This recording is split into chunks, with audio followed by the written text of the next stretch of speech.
Hello बच्चों, कैसे हो आप लोग। स्पार्क एडुकॉप पे आपका स्वागत है। बच्चों, आज हम लोग माइटोकॉन्ड्रिया के बारे में पढ़ेंगे। माइटोकॉन्ड्रिया को आप लोग जानते हैं power house of the cell बोला जाता है।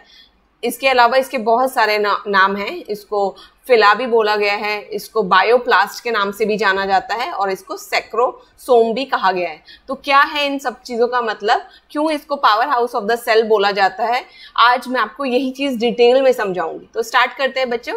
Mitochondria the power house of the cell.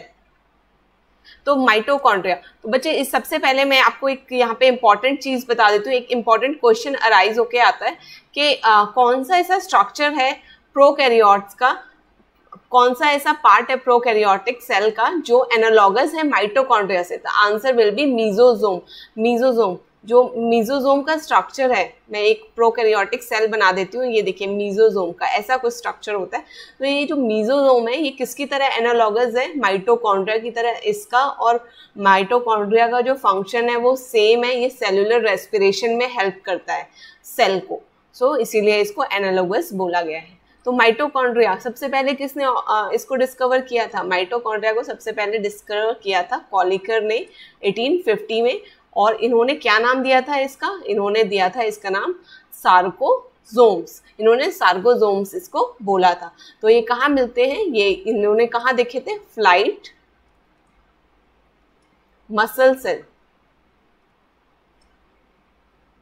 Of insect. Flight muscle cell of insect में इन्होंने देखे थे। इसके अलावा बहुत सारे और साइंटिस्ट थे, उन्होंने भी इस ऑर्गेनल को देखा और इसके अलग अलग नाम रखे। फिला, एक साइंटिस्ट ने इसका नाम फिला बोला था, वो साइंटिस्ट का नाम था फ्लेमिंग। इसके अलावा इसको बायोप्लास्ट के नाम से भी जाना जाता है। और ये जो आपका ये जो स्ट्रक्चर है इसका फाइनल नेम माइटोकॉन्ड्रिया किसने दिया, उन साइंटिस्ट का नाम था बेंडा।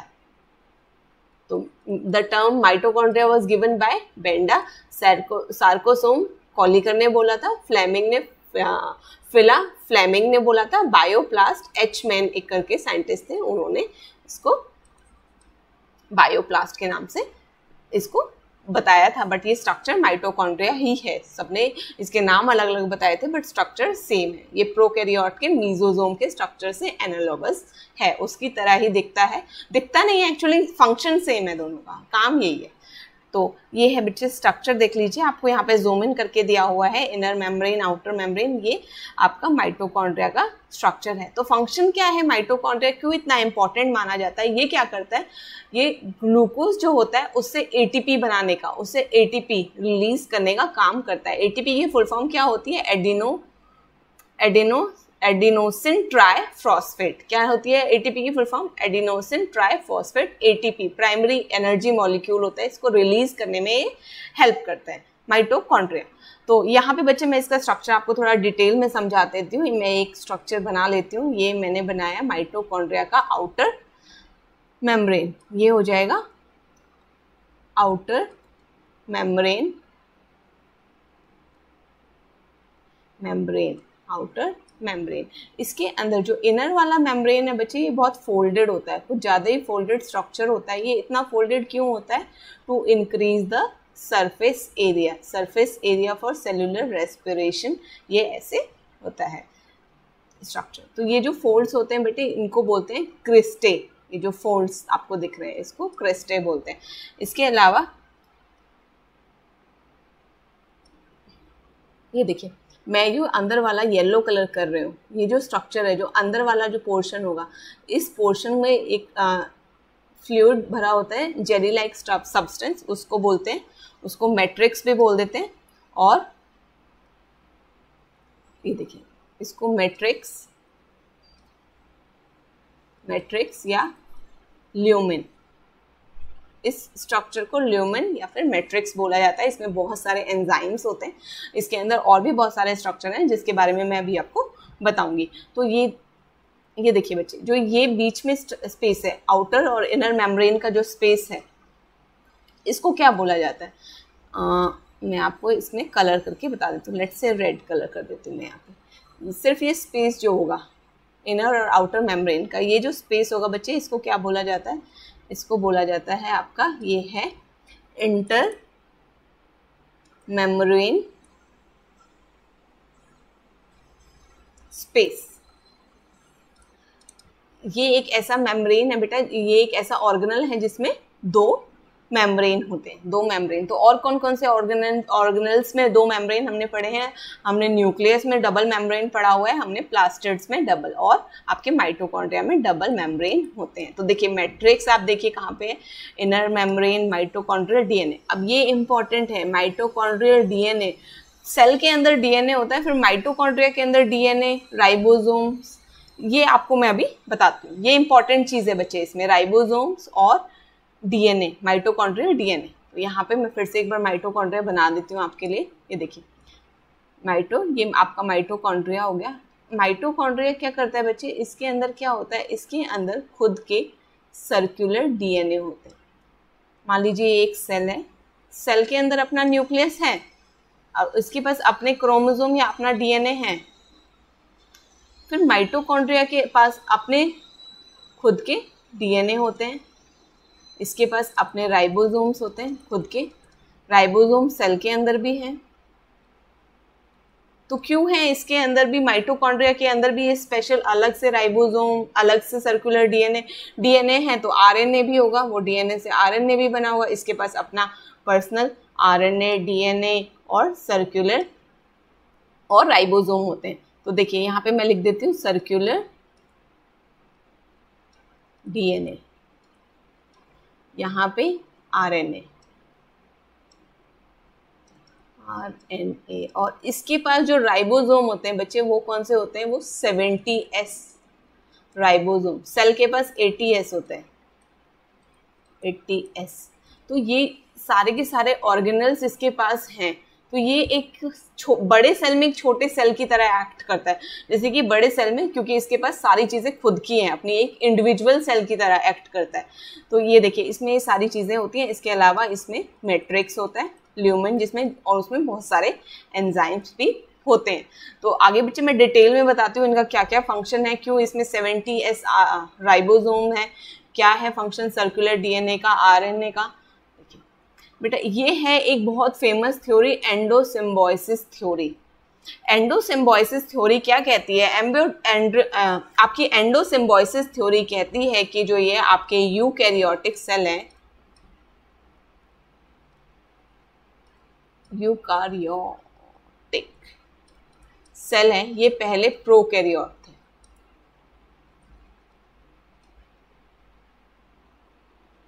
आपके प्रोकैरियोट थे पहले। इसका मतलब क्या है कि ये जो आपका माइटोकॉन्ड्रिया का स्ट्रक्चर है, ये एक इंडिविजुअल प्रोकैरियोटिक सेल था जिसके पास अपना 70S, क्योंकि हमने प्रोकैरियोट में पढ़ा है 70S राइबोसोम्स होते हैं इसके पास सर्कुलर डीएनए होते हैं।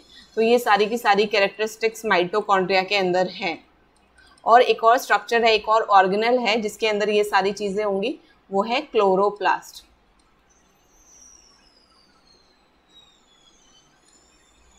क्लोरोप्लास्ट।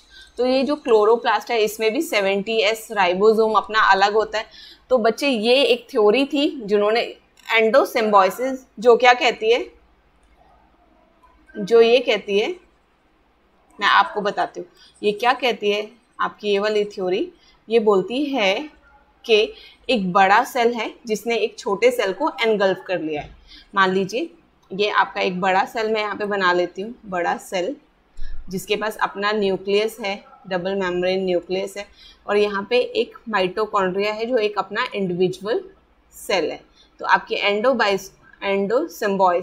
एंडोसिम्बायोसिस थ्योरी कहती है कि ये जो बड़ा सेल था इसने ये छोटे सेल को एनगल्फ कर लिया। एनगल्फ करने का मतलब क्या है?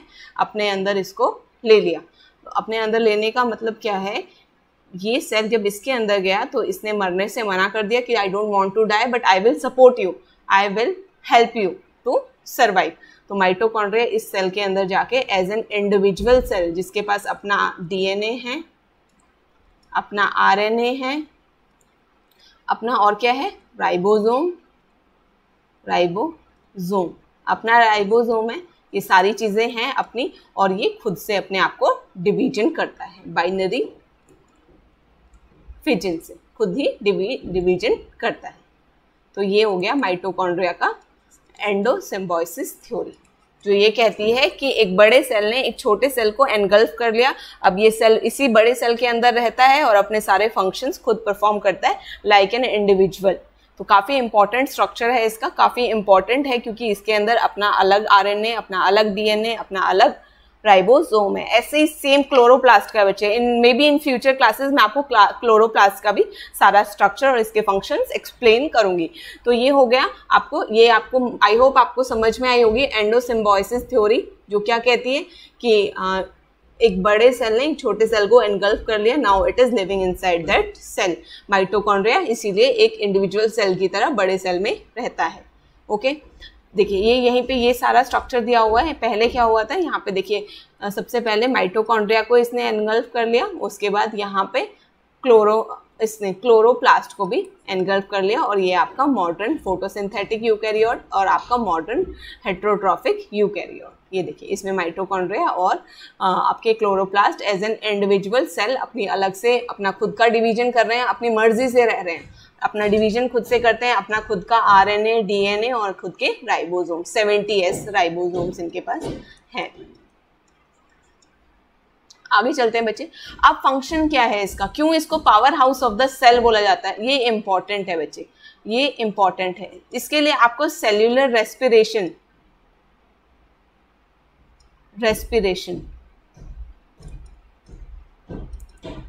ये आपको डिटेल में पढ़ना होगा, सेल्यूलर रेस्पिरेशन। तो क्या करता है ये देखिए, मैं आपको थोड़ा सा एक रफ में लैंग्वेज में बता देती हूँ, आपको थोड़ा सा आइडिया दे देती हूँ क्या होगा यहाँ पे।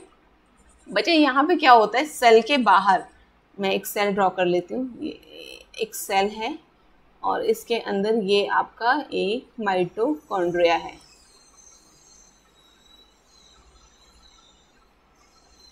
तो यहाँ पे क्या होता है, ये साइटोप्लाज्म है सेल में,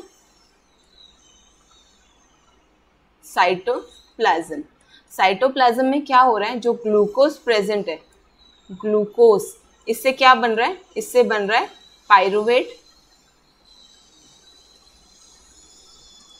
ये किससे बनता है, ग्लूकोज पाइरुवेट में कौन सी साइकिल पढ़ते हैं हम लोग, ग्लाइकोलाइसिस।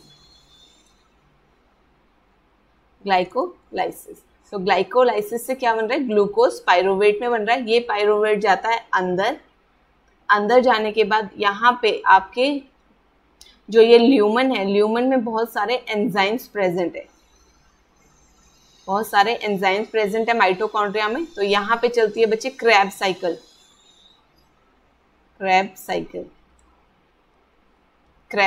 और क्रैब साइकिल से यहाँ पे फिर वो एटीपी यहाँ जाता है और यहाँ पे बनती है आपकी इलेक्ट्रॉन ट्रांसपोर्ट चेन।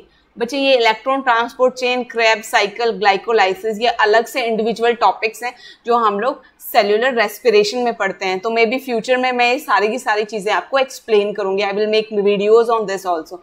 तो ये होगा आपका, ये क्यों किया जाता है, इससे मेनली इस पूरे प्रोसेस को माइटोकॉन्ड्रिया इसीलिए करता है ताकि जो आपका ये ग्लूकोज है इससे एनर्जी रिलीज कर सके, एटीपी रिलीज कर सके। तो एक ग्लूकोज से माइटोकॉन्ड्रिया 38 एटीपी,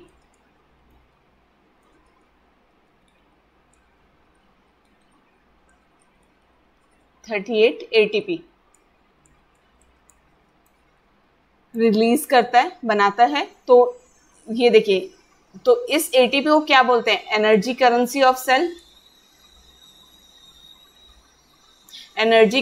ऑफ सेल, तो इसीलिए इस माइटोकॉन्ड्रिया को power house of the cell बोला जाता है, बिकॉज ये एनर्जी निकालता है, एनर्जी प्रोड्यूस करता है सेल में। तो इसीलिए ये एनर्जी फर्दर अलग अलग फंक्शंस के लिए यूज की जाती है बाय द सेल। तो ये हो गया आपका power house of the cell, इसीलिए इसको power house of the cell बोला जाता है। देखिए बच्चे यहाँ पे एटीपी मॉलिक्यूल, ये देखिए ग्लूकोज से पाइरुवेट, ये ग्लाइकोलाइसिस, और इससे यहाँ पे देखिए ये साइटोप्लाज्म में हो रहा है और ये with in the mitochondria it produces 34 to 36 ATP molecule. और ये देखिए The cellular respiration of the one molecule of glucose result in the formation of between 36 to 38 molecule of ATP. एक ग्लूकोज मॉलिक्यूल से आपके 38 मॉलिक्यूल्स ऑफ ATP, जो कि energy currency of the cell होता है, इससे एनर्जी बनती है, ये एनर्जी आप वो सेल यूज करता है फर्दर फंक्शंस के लिए। तो ये था आपका माइटोकॉन्ड्रिया का फंक्शन, जो कि मैंने आपको समझाया कि क्यों इसको power house of the cell बोला जाता है। आगे बच्चे हम लोग क्लोरोप्लास्ट का स्ट्रक्चर पढ़ेंगे डिटेल में, तब तक के लिए आप पढ़ते रहिए। Thank you so much.